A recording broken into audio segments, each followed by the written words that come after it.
Well, good morning. Welcome to our home. We're glad that you are here.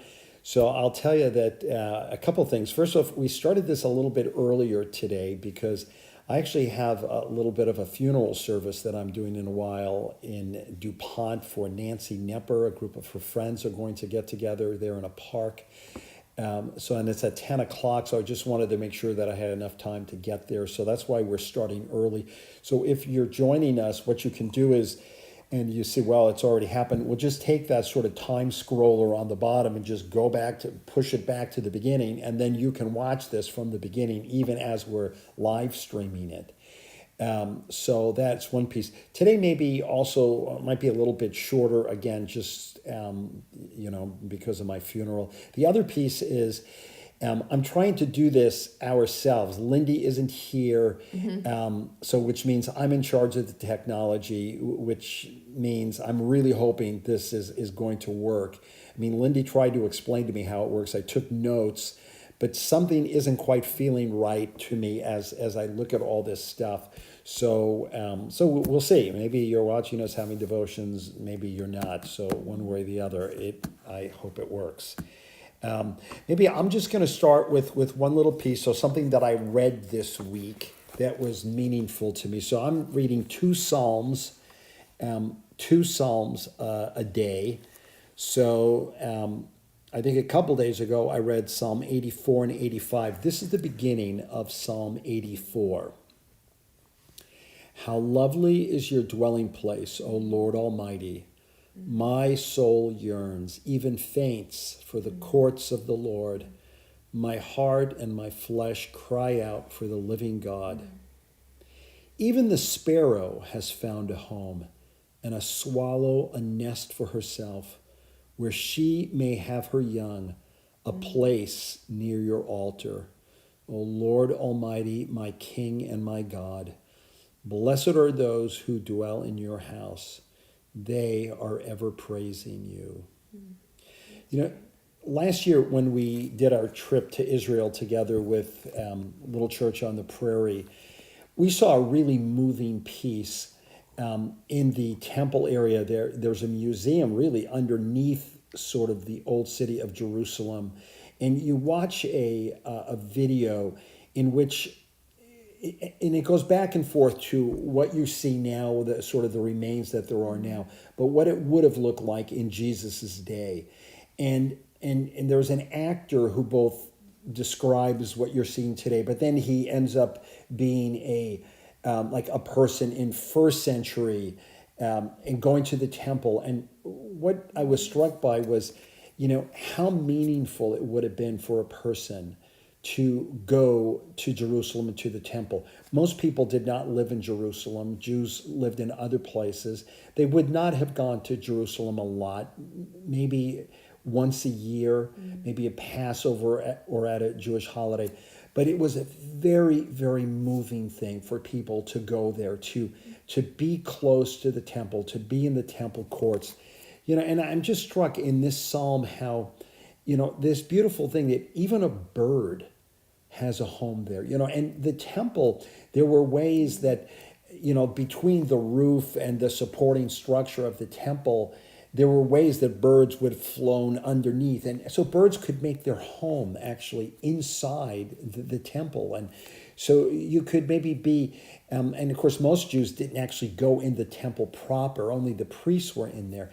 But there's that sense that even something as insignificant as a sparrow and a swallow has a place there.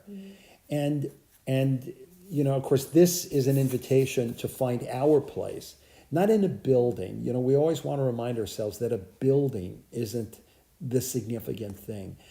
Matter of fact, Jesus said that he was the new building, that somehow in relationship to Jesus, we are now drawn into the presence of God. What the temple did for a first century Jew, Jesus now does for Jews and Gentiles. Through Jesus, they are drawn. But again, I just love the idea that even a bird, Thelma is a big fan of birds. She likes watching birds and has bird feeders and hummingbird feeders set up. Even birds are invited in. That's how expansive is the love of God. And when when Ralph reads that, I always think, and we missed it this year because we weren't in church. There's like in the spring, I want to say it's more like in May and sometimes in June, you can be in the sanctuary and all of a sudden you hear all these birds. There must be a family that always remembers to make its nest right on top of above the altar, because you just hear all these little ones, it seems like, calling for their mom and dad to feed them.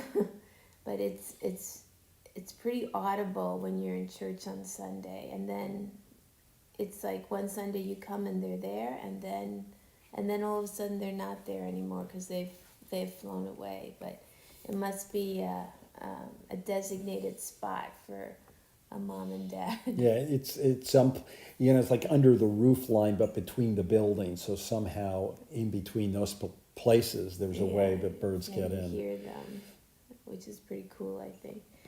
And I always think the hummingbirds. I just have hummingbird feeders up right now because I feel like the birds. My dad always said you can't put food out for the birds in the summer because there's plenty for them to eat, but you can feed the hummingbirds because their colors are just so fantastic to see. I'm always amazed at the brilliance of them, and God's his creativity in birds is like unbelievable. So I was reading Psalms 2 as usual, and I've been on Psalms 103 for a number of days because sometimes a psalm just comes so into me or washes over me, like the ones that Ralph read today. How can that not wash over you and just give you great hope? But Psalms 103 is, "O my soul, bless God. From head to toe, I'll bless his holy name. And don't forget a single blessing. He forgives your sins, every one. He heals your diseases, every one. He redeems you from hell, saves your life. He crowns you with love and mercy, a paradise crown. He wraps you in goodness, beauty eternal. He renews your youth. You're always young in his presence." You gotta love that. "God is sheer mercy and grace, not easily angered. He's rich in love." And that's one of my, well, I have a lot of favorite lines, but that's definitely one of them. God is sheer mercy and grace. Because those two words, I just love those two words, and I feel like, well, I need them big time, like every day, every minute. It seems like I just have had a bumpy week, and sheer mercy and grace is just a wonderful thing. And when Ralph was talking about our trip to Israel, so I'm in Chronicles now, and going through Kings and Chronicles is, it's always kind of interesting. I just the history, but the splendor of the temple. I mean, it must have been like so unbelievable to go there and just see it, or maybe just be on the outside looking in. And this movie that Ralph talked about, you definitely have that sense that this person is in awe. And how could he not? Because the description of it is like unbelievable. And all the things inside, which most people probably didn't even get to see. Yeah, you didn't, regular person didn't even get to go inside the temple. You were in the temple courts. We're so used to, like in the ancient world, we think about like the pyramids, the Parthenon in Athens, all those famous buildings. Even ancient writers commented on the temple in Jerusalem and how fantastic it was. So it was renowned especially around the Roman Empire, even in its own day. And even for us, like when we were there, I thought that was awesome. And we were standing on ruins basically. Yeah. So I can't. but when you read David's descriptions, and it's just really unbelievable. But I feel like, again, I say like some of the same things, that, God is such a God of order. Like in Chronicles, just the lists of, I mean, all the names of the people, and, they say this is important, and I think, okay, I'm not sure why, but, it's a lot of names, and God is definitely order. And the that same line, he wants his people to follow his commandments, but over and over again, it's the king did evil in the sight of the Lord, evil in the sight of the Lord. And I mean evil, I mean sacrificed their children, I mean just like the streets of Jerusalem flowed with blood. I mean, the evil was, I can't even imagine, and the battles. And made me kind of think of, for a little while, I watched Vikings, because somebody said, well, these are your people, this is your history. And I mean, I had to stop because the battles are so, like, gory. It's like, it doesn't seem like sheer mercy and grace. And Yeah, I should say that when we watched Vikings, and with that in mind that these were Thelma's people, in the Viking series, the women are as scary as the men. Let me tell you, the one woman in particular. That's not in the Old Testament. Yeah. The women aren't fighting. I mean, the one woman in Vikings is just like, and I've told Thelma that ever since then, I only sleep with one eye closed. I'm always keeping an eye on her. I don't want to find her with a hatchet over, because that's in the Vikings. They did stuff like that. No, there's no women. I mean, in the Old Testament. I mean, I don't know, but that's come on. Yeah, You belonged to that group once, remember? Yeah. Daughters of JL. Yeah.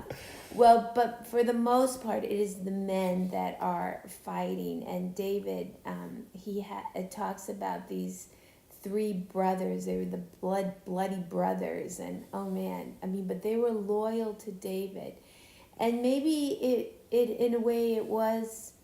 I mean, God wanted his people to follow him, and all the neighboring nations were following gods, and they were not following God, and God knew that if those people came into his chosen people, bad things were going to happen, which did. And mostly that happened through wives, that kings took wives from other nations. They brought their gods, and the kings allowed them. Even David allowed that. I mean, David was so clear about annihilating the Philistines and all these people, but wives he tolerated, where he was clearly following God's commandments, except that one. Or no, I shouldn't say except, but that one seemed pretty blatant.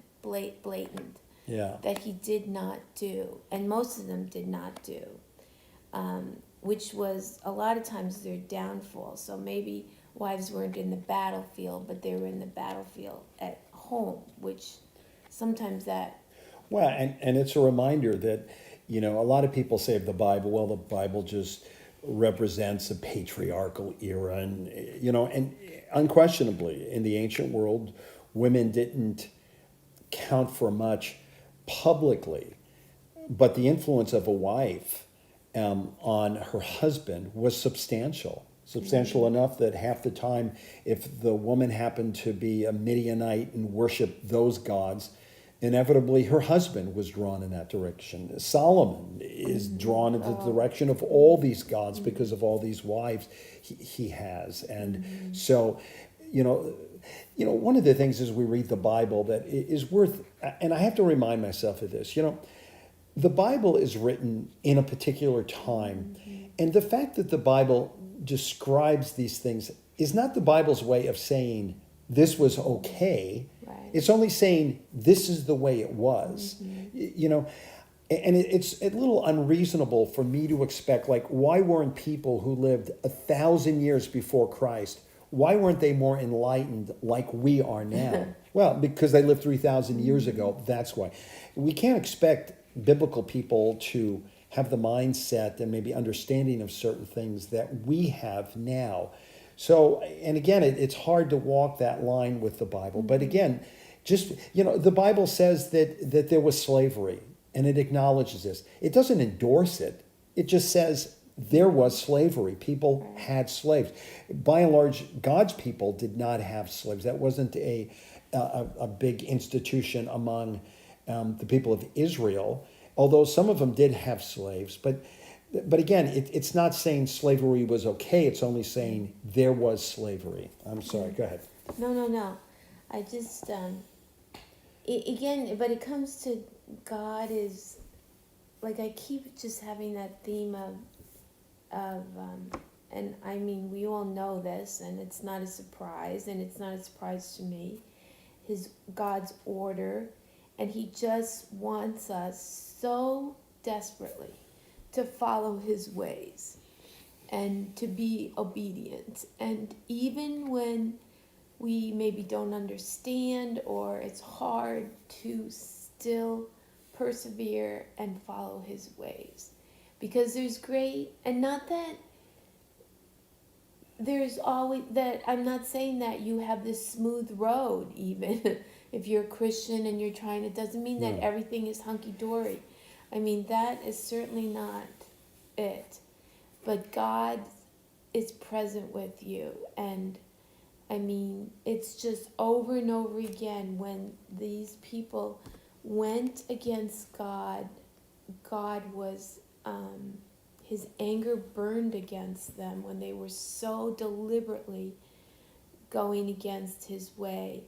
And even when, here David had worked at the temple and it was so beautiful, and he finally decided he was bringing the Ark of the Covenant back, and they were transporting it, and this person, it was the ox that was, it was on a cart. It was on a cart, it was falling, and this one person touched it to steady it, and the Lord's anger burned against him, and he was killed. And David was so upset about this. But then, when you go back, God gave clear direction how his ark was to be carried by the Levites. There was very clear, you do it this way. And then they did. But, just this order and following God's way, that's still my... As a Minch Chronicles, I'm still there with the same thing. Eugene Peterson has an amazing sermon on that story.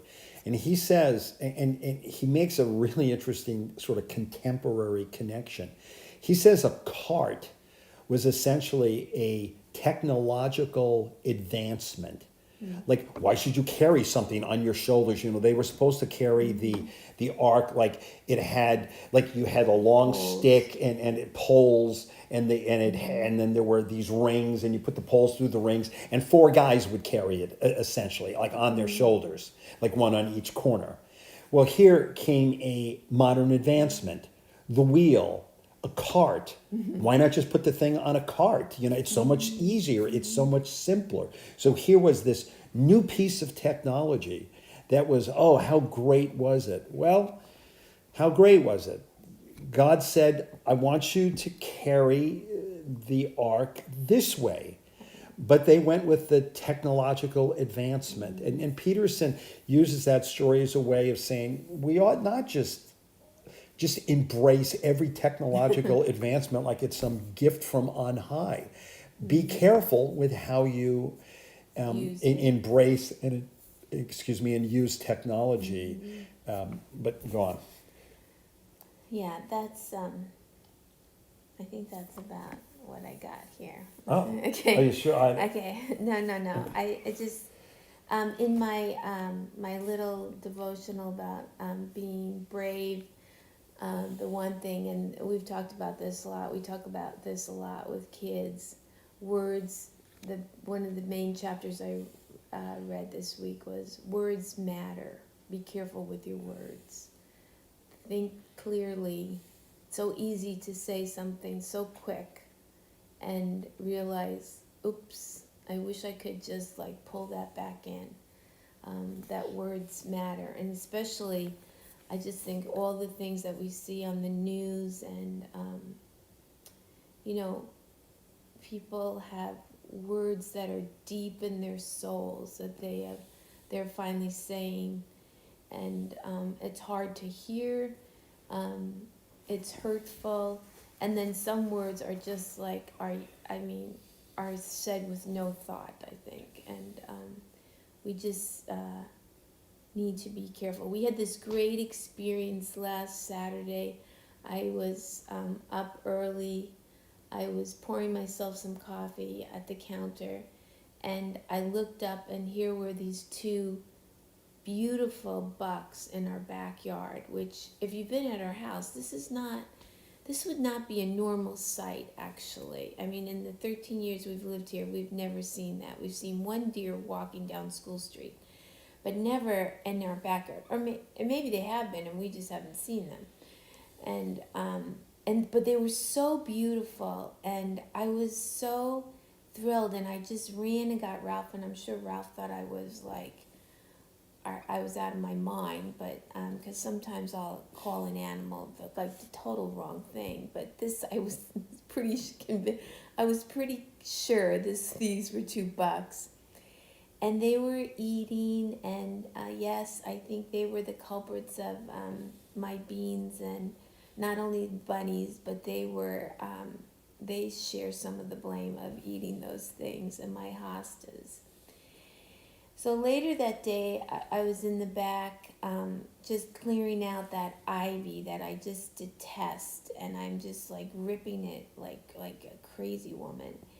And the neighbor next door, she had this, we share a fence, and she had this piece of wood and this branch leaned up against it, and she has like in the corner of her backyard, she has almost like a big pile of garden debris. That's like her dumping ground. And so I'm yanking on this ivy, and these things fall down in her yard. I didn't think anything of it. She has a big pile back there. I didn't even think.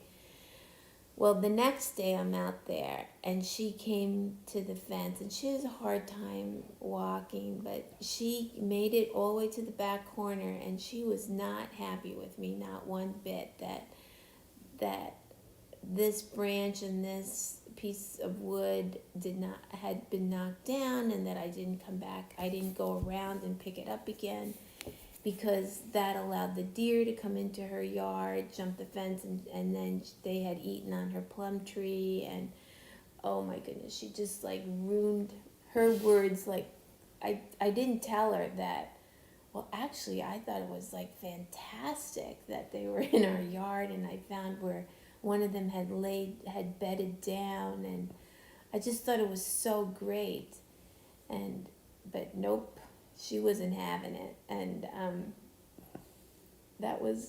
those words, I mean, they were true. I mean, it was her plum tree, it wasn't mine, but they ate some of my raspberries and stuff, and I wasn't mad at them, so, but words matter. Yeah, words, for sure, words matter. We live in a time in which words get thrown around so loosely. I mean, people use social media platforms. One of the things I like least about things like Twitter and Instagram is I think it allows you essentially to blurt out anything without even thinking about it. So we get thoughtless words, the kind of words that you might have in your head, but when you think about it for just a bit, you think, it'd be better if these words just stay in my head, not get out. But Twitter is like this platform where like anything just comes out of me without even thinking about it. And so much of what ends up on these platforms, quite frankly, should never have been said, should never, and even worse, they get written, so they're just out there like on some permanent basis. And we live in a time in which, there are words everywhere, but they are thoughtless words. They're, at best they're thoughtless. Sometimes they're hateful. They're, when I'm watching all, what's going on in terms of protest, and again, I'm not disparaging protest, but boy, I just, when people are screaming at each other, when we're standing, 2 feet away from a line of police officers, flipping them off and screaming, you can almost be certain that those words are not helping one bit. One of the amazing things about Dr. Martin Luther King was he used words so unbelievably. It's why all these years later, we still remember his words, because those words were chosen carefully. He was not a Twitter kind of guy with his words. And that's why those words still resonate with us. I want to just share 2 other just short pieces. So I'm using, one of the other books that I'm now using devotionally is a book I got recently called Letters to a Young Pastor. And these are letters between Eugene Peterson, who Peterson died now about a year and a half ago or so, and his son. His son is a Presbyterian pastor. His son's name is Eric, and he's a Presbyterian pastor just outside Spokane at a mission congregation that he helped start. And these are letters. They're over the course of about 10 years, these letters are written. And it's the son asking his dad, who's been a pastor for his life and now has written books on being a pastor, one of the most respected pastor voices in the country. And his dad is now, he's not giving him advice, but he's just saying, I have been a pastor. Think about some of these things. Let's think about these things together.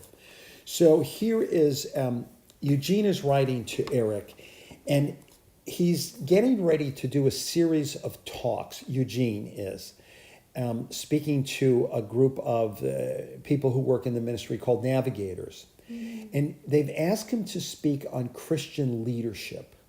What does it mean to be a leader?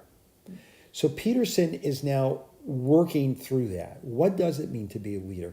And it actually became a large part of a book he ended up writing later, in which he looks at 3 leaders from Jesus's day. Herod, the king, Caiaphas, the high priest, and Josephus. Josephus lived about that time. Josephus was a Jewish general and then later became basically a collaborator with the Romans and became a very famous historian. And Peterson said those were the 3 great Jewish leaders of Jesus's time.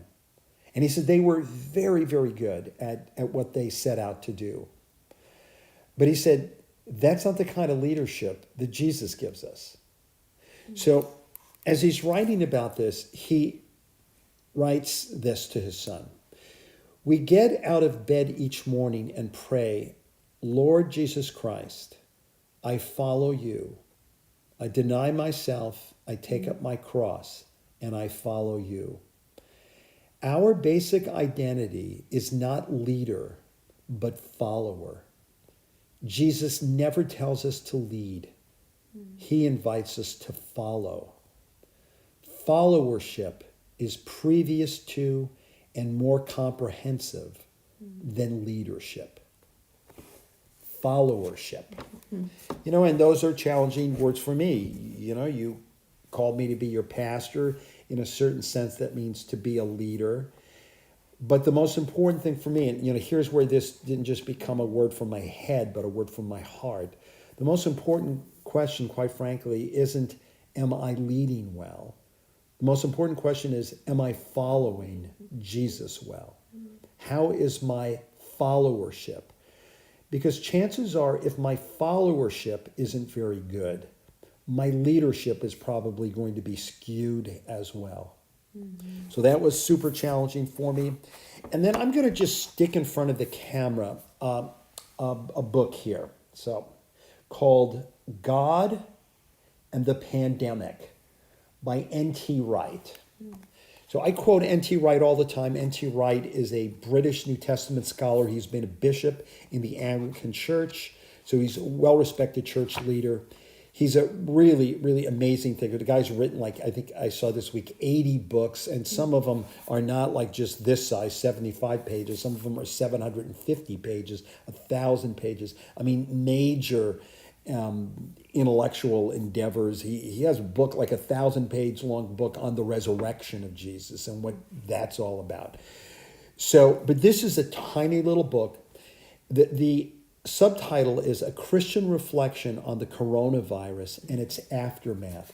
Time magazine asked him to write a little article on the coronavirus. You know, he's enough of a respected voice that organizations like Time, the New York Times, want, you know, what does N.T. Wright say about this? So he wrote a little piece, and his wife then said to him, you know, I think you ought to expand that and turn that into something a little more than just a one-page article for Time. Well, he did. He turned it into a 75-page little book, but it is, I just can tell you, it's just amazing.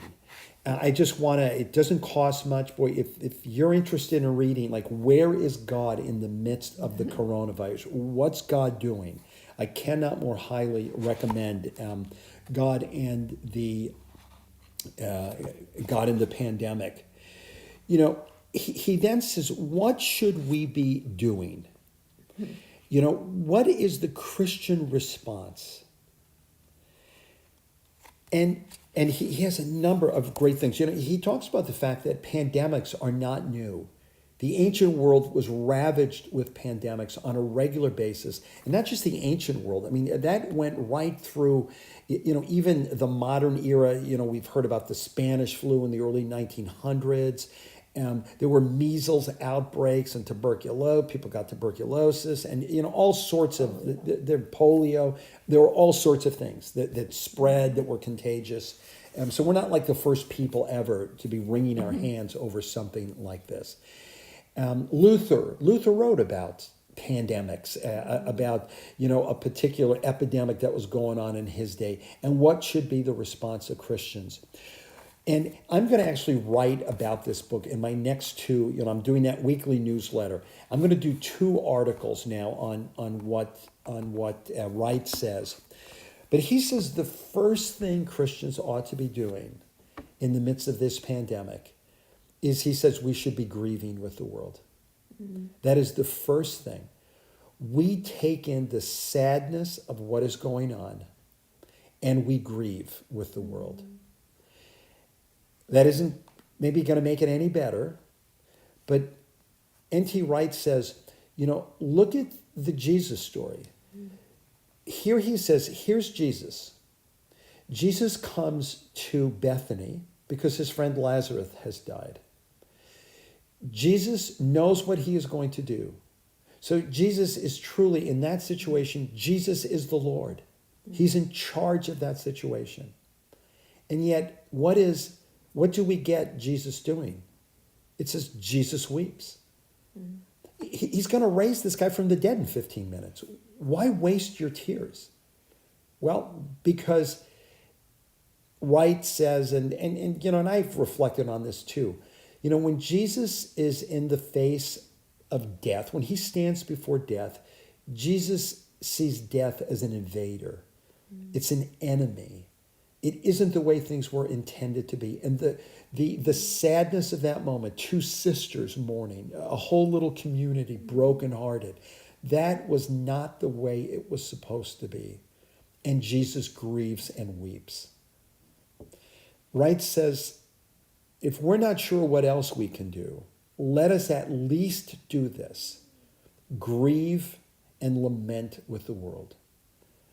You know, and I wrote about that a few weeks ago in my newsletter, that maybe we ought to declare a national day of lament. You know, we got plenty to lament of in this country. The whole, what's going on with the coronavirus, you know, on a huge uptick right now. And then what's going on with just our struggle with racial equality.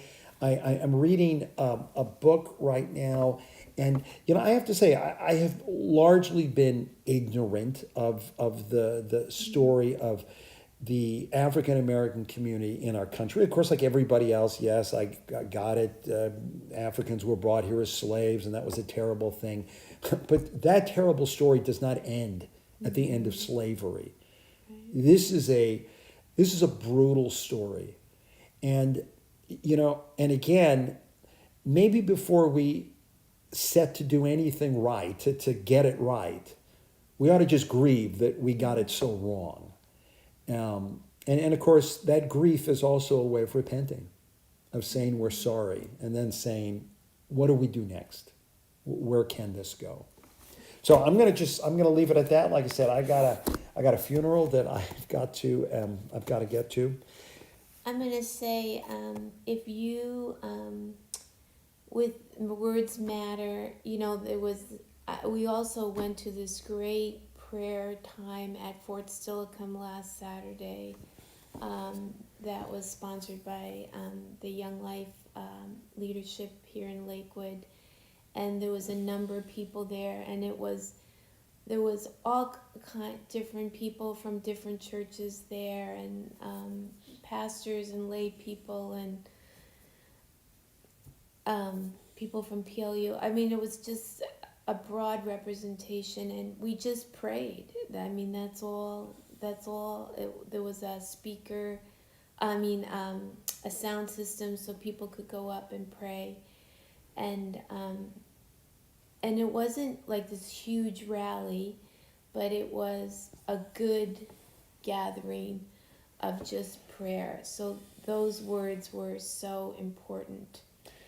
And okay. And it's happening again. It's happening again August 1st at 10 o'clock. I think that's probably a Saturday morning, and they're just trying to get the word out for more people to come because, besides grieving, probably the biggest thing we can do is be praying.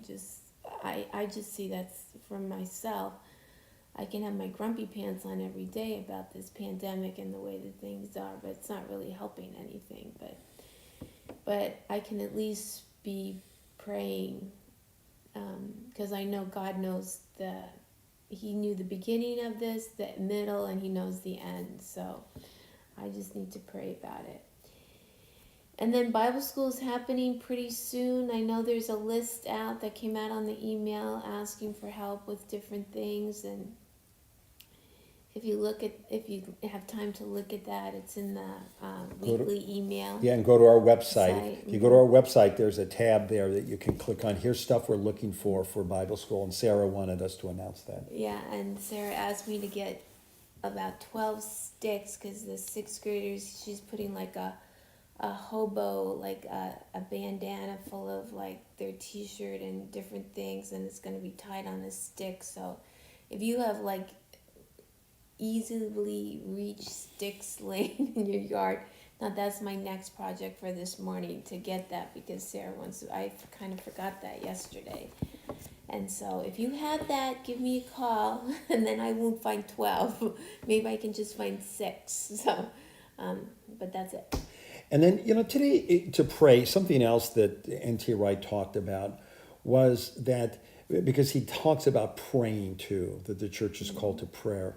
But one of the ways the church is called to prayer is to simply pray the prayer that Jesus taught us. And I thought today we would simply end by praying together the Lord's Prayer. So let's pray.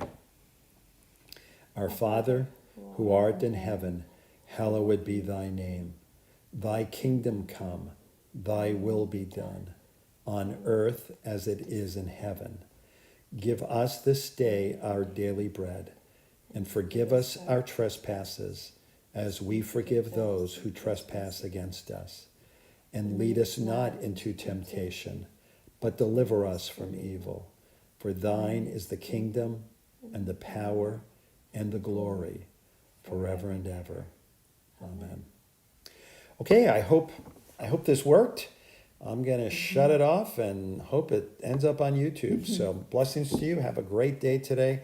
And for Thelma's sake, pray that summer arrives, okay? Thelma needs the summer to come. I need this. Yesterday when I had to turn the heat on for a little bit because I thought, okay, this is ridiculous. I'm like cold, and I was doing chores in the house, so it wasn't like I was just sitting there, but I just thought, oh Lord, help me here.